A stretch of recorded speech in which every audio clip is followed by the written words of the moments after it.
তো প্রথমেই আমি আপনাদের সকলকে দেখে আমার একটা একটা খুব একটা উপলব্ধি হচ্ছে, উপলব্ধিটা অনেক গভীর।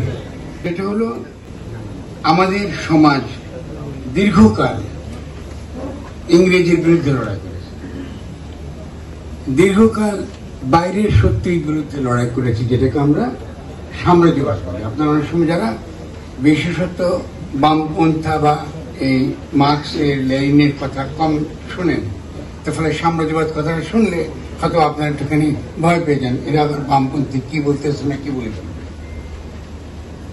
তো কিন্তু আমরা যে এই যে যখন এই জায়গা থেকে যখন বোঝার চেষ্টা করি, তখন আমরা দেখি কলোনিয়ালিজম এবং সাম্রাজ্যবাদ আমাদের মধ্যে বিভেদ তৈরি করে রাখে।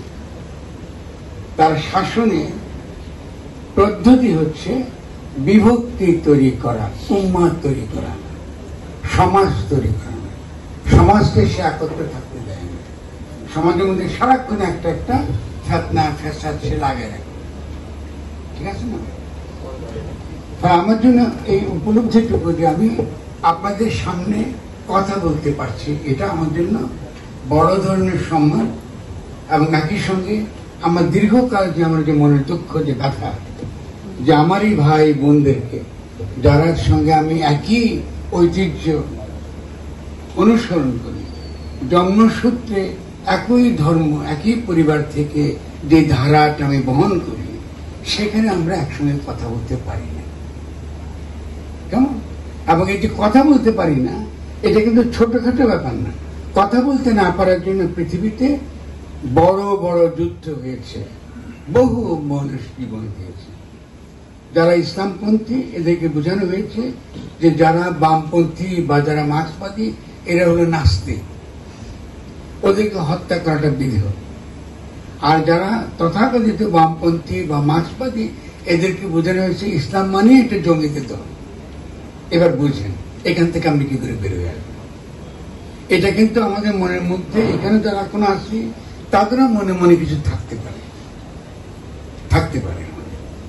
যাদের বামপন্থী ওদের মধ্যে থাকলে ওদের মনেও থাকতে পারে। ওরা কিন্তু আমাকে মৌলবাদী মনে করে।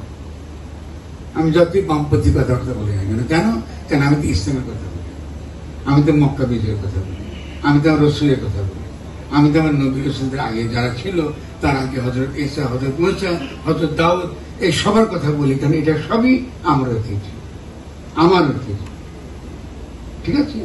এবং শুধু তাই না, আমরা যে ধর্মে বাস করি, যে ধর্মে আমরা জন্মসূত্রে পেয়েছি, সেই ধর্ম কি বলে যে আমি প্রতিটি ধর্মে পথ প্রদর্শক পাঠিয়েছি। এত বড় উদার ধর্ম পৃথিবীতে নাই।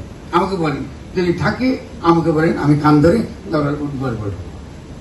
যে ধর্ম বলে আমি প্রতিটি জনগোষ্ঠীর মধ্যে আমি পথ প্রদর্শক পাঠিয়েছি, ঠিক আছে?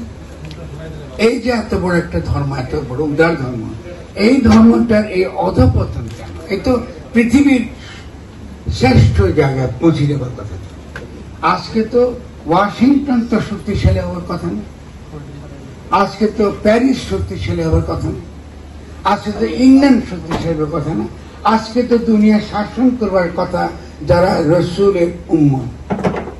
আপনি কি একমত?